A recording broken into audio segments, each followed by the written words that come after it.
व्यासपीठावरील सर्वच मान्यवर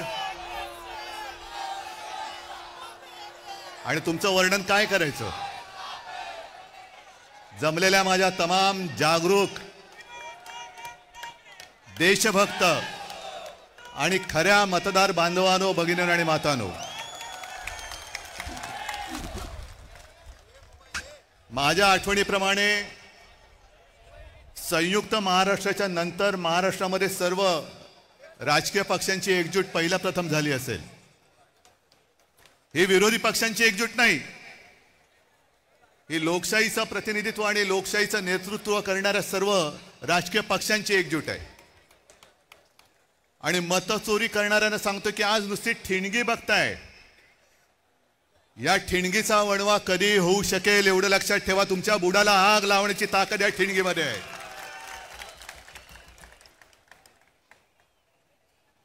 मध्यंतरी एक मी शब्द वापरला तो गाजला. कोणता शब्द तुम्हाला कळेल? शोलेमध्ये एक डायलॉग आहे, दूर गांव में जब आधी रात बच्चा रोता है तो माँ कहती है सो जा नहीं तो. तसं आज तुम्हाला सांगतोय की आता जागे झाल्यात, जागे राहा, नाहीतर ॲनाकोंडा आ जाएगा. या ॲनाकोंडाला आता आपल्याला कोंडावंच लागेल, कारण नाहीतर सुधारणार नाहीत. मला एका गोष्टीचं आश्चर्य वाटतं की एवढ्या सगळ्या धडधडीत पुरावे आज राजनेता किती डोंगरच आहे, तो रोज कुठून ना कुठून तरी पुरावे येत आहेत, तरी सुद्धा आपले राज्यकर्ते आणि निवडणूक आयुक्त कसल्यांचे नोकर आहेत. आणि यांची खाका, मी ॲनाकोंडा का बोलतोय, काहीतरी गंमत किंवा चेष्टा मस्करी करायची म्हणून नाही बोलत आहे. यांची भूक क्षमत नाही. आपला पक्ष चोरला, निशाणी चोरली, नाव चोरलं, अरे माझे वडील चोरायचा प्रयत्न करतायत आणि तेही पुरेसं नाही म्हणून आता मतचोरी करायला बघतायत. बाकी सगळे इकडे एकत्र आलेले आहेत, पण सत्ताधारी याच्यामध्ये कोणी आलेलं नाहीये. मुख्यमंत्री मध्ये म्हणाले की लोकसभेच्या वेळेला राजकीय म्हणजे आमच्या विरोधी पक्षाने म्हणजे आपण कोणत्या मतदारसंघात कसा लाभ घेतलेला आहे याचा पर्दाफाश मी करेन. मी मुख्यमंत्र्यांना तुमच्या सगळ्यांच्या साक्षीने आव्हान देतो आहे की तुम्ही आमचा पर्दाफाश कराच, करूनच टाका एकदा. काय ते दूध का दूध, पाणी का पाणी. पण जेव्हा मुख्यमंत्री असं बोलतायत याचा अर्थ मुख्यमंत्र्यांनी सुद्धा ते मान्य केले की मतचोरी झालेली आहे, मतचोरी होते आहे. आज मला अभिमान आहे एका गोष्टीचा. आपण दरवेळेला असं म्हणतो की महाराष्ट्र देशाला दिशा दाखवतोय. आज संपूर्ण महाराष्ट्र आपल्या रूपामध्ये एकवटलेला आहे आणि तो देशाला दिशा दाखवतोय. मी तुमच्या सगळ्यांवरती आता एक जबाबदारी टाकतोय. तुम्ही सगळे, आपण बाकीचे आपले पक्ष वगैरे बाजूला ठेवून एकवटलेलो आहोत. ज्या गोष्टी आता आम्ही करतो आहोत, शिवसेना, महाराष्ट्र नवनिर्माण सेना, राष्ट्रवादी काँग्रेस, कम्युनिस्ट, शेतकरी कामगार पक्ष सगळ्यांचे कार्यकर्ते करतायत, तसं मी सर्व मतदारांना आवाहन करतोय, राज्यातल्या नव्हे तर देशातल्या, की सगळ्या जणांनी आपापलं नाव आपल्या यादीत आहे की नाही हे पुन्हा जाऊन तपासा. आणि आपल्या घरामध्ये आपल्याला न दिसणारी, आपली परवानगी न घेतलेली माणसं राहतात की नाही हे सुद्धा तपासा. कारण जर शौचालयामध्ये 100 माणसं राहत असतील तर तुमच्या घरात किती राहू शकतात. आणि मी मतदारांना का सांगतोय, कारण हे तर सगळे राज तू दाखवले, बाकीच्यांची जशी दुबार तिबार नाव आहेत ती. आज मी दाखवतोय एक असा अर्ज आहे की त्याच्या अर्जाखाली एक शेरा आहे. तो शेरा पहिल्यांदा वाचतो, त्याच्यानंतर मी नाव वाचतो की सदर अर्जाबाबत अर्जदार, आता अर्जदाराचं नाव मी नंतर सांगतो, यांची भेट घेऊन सदर अर्जाबाबतची पडताळणी केली असता हा अर्ज आम्ही केलेला नाही असा अभिप्राय मिळाला आहे. त्या आधारे सदर अर्ज रद्द म्हणजे बाद करण्यात आलेला आहे.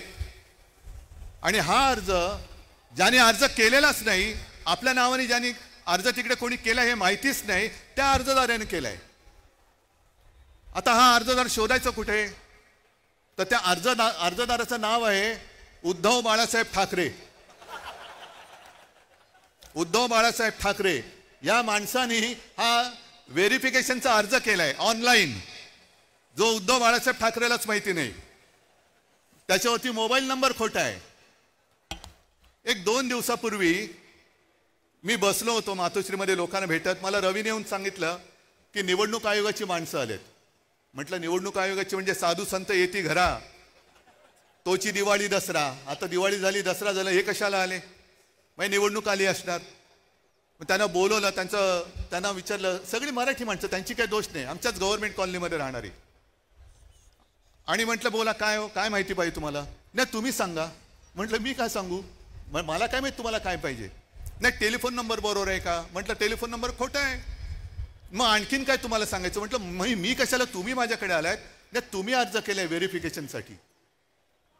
मग मी अनिल परबना विचारलं, अनिल देसाईला विचारलं, सूरजला विचारलं, कोणी आपल्याकडनं अर्ज केलेला नाही. आणि विशेष म्हणजे हा अर्ज कधी केला गेलाय? 23/10/2025 म्हणजे कालच्या 23 तारखेला अर्ज केला गेलेला आहे. आणि कुठून केलाय? ते सक्षम नावाचं ॲप आहे. तर सक्षम नावाच्या ॲपवरनं हा प्रकार कशासाठी कोण करत होतं? मी रितसर तक्रार केली की कोणी हे केलेलं आहे. याचा अर्थ असा की माझ्या नावाने खोट्या नंबरवरून OTP काढण्याचा प्रयत्न झालाय. हे सगळं प्रकरण हॅक करण्याचा प्रयत्न झालाय. आणि कदाचित आपण 14 आणि 15 तारखेला हा विषय हातात घेतल्यानंतर 23 तारखेला अर्ज केला गेलाय. म्हणजे माझ्या सकट माझ्या कुटुंबातील 4 जणांची नावं मतदार यादीतून बाद करण्याचा प्रयत्न केला गेलाय का, हे आता आपल्याला शोधलं पाहिजे. कारण नक्की काहीतरी याच्यात डाव आहे. आज इतके वर्ष मी मतदान करतोय, पूर्ण कुटुंब मतदान करतोय. अरे एका पक्षाचा प्रमुख म्हणून मी निवडणुकीचा प्रचार करतो आहे. साध्या गोष्टी आम्हाला नाही कळत.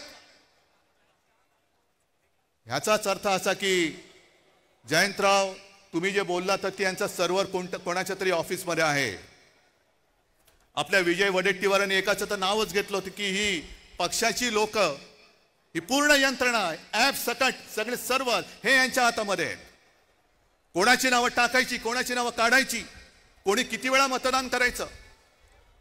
आमचं म्हणणं असं अजिबात नाही की आम्ही निवडणुका होऊच देणार नाही. आम्हाला निवडणुका पाहिजेत. आम्ही सुद्धा यांना एकदा लोकशाहीच्या मार्गाने ठोकायला आसुसलेले आहोतच. पण सदोष आणि चोरी करून तुम्ही जर का आधीच निकाल ठरवून निवडणुका घेणार असाल तर मग जनतेने ठरवायचे की निवडणुका होऊ द्यायचे की नाही. आम्ही नेतृत्व करतो, कोणासाठी करतो? जनतेसाठी करतो आहोत. आमच्यातले सगळे पक्षभेद मतभेद बाजूला ठेवून आम्ही या देशातली लोकशाही जिवंत ठेवण्यासाठी एकत्र आलेलो आहोत. हे केवळ मला काहीतरी व्हायचंय, यांना काहीतरी व्हायचंय एवढ्यासाठी नाही, तर या देशामध्ये आपल्या डोळ्यात देखत लोकशाहीचा खून होतो आहे. आणि खून करणारे आपल्या समोर दिमाखात त्या खुर्चीवर बसलेत आणि त्याच्या चरणी घालीन लोटांगण आम्हाला आमच्या आई वडिलांनी शिकवलेलं नाही. एवढी लाचारी करणारी अवलाद या महाराष्ट्राने कधी बघितलेलं नाहीये.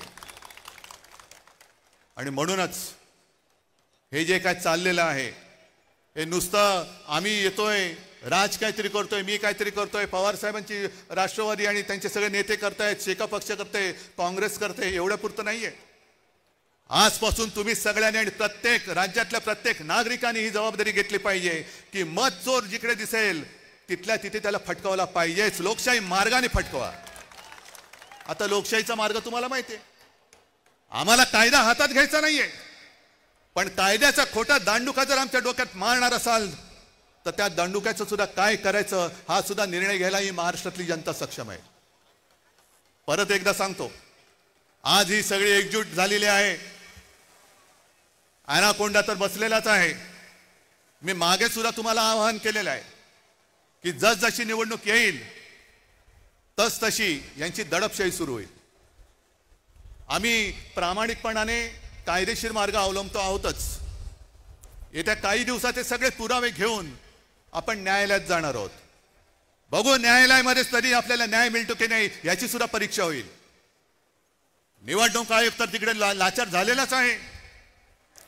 शिवसेनेची केस तिकडे सर्वोच्च न्यायालयात 3-4 वर्ष सुरूच आहे. पण आता मात्र आम्हाला न्याय पाहिजे. सगळे साक्षी पुरावे दिल्यानंतर आम्हाला आता न्याय मिळाला पाहिजे. आणि जर का त्या न्यायालयात न्याय मिळेल अशी आमची खात्री आहेच, पण नंतर जनतेचं न्यायालय या सगळ्या मतचोरांचं काय करायचं याचा निर्णय घ्यायला हे सक्षम आहे. तुमच्या मनगटामध्ये ताकद आहे का नुसतं आम्ही दोघं भाऊ म्हणून एकत्र आलोय म्हणून आता आपलं काम झालं? आम्ही एकत्र आलोय ते तुमच्यासाठी आलेलो आहोत.